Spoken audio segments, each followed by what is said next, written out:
დღეს ჩვენ შემაჯამებელი შეხვედრა გვაქვს უკვე მოსკოვის გამზირზე, თორე პრაქტიკულად საარჩევნო კამპანია გარკვეულ კულმინაციას განიცდის.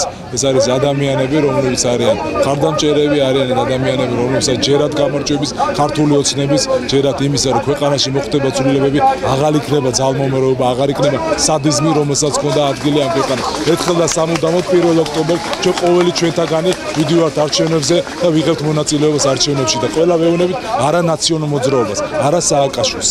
ეს არის ძალიან მთავარი და თითოეულ მოქალაქეს ეს დადგატავს გაცნობიერო, რომ ხუთიანი შემოხაზო ნაციონალური მოძრაობის ხარდაჭერა არის სირცხვილი უკვე. ამიტომ ყველანი ეს არის ხალხი, რომელსაც ჯერა მოსკოვის გამზირზე სამგორის რაიონში ცვლილებების და აუცილებლად გაიმარჯვებს ქართული ოცნება ბიძინა ივანიშვილის ხელმძღვანელობით და ჩვენ მოვდივართ ხელისუფლებაში და დავამკვიდრებთ წესრიგს და სამართლიანობას ერთხელ და სამუდამოდ.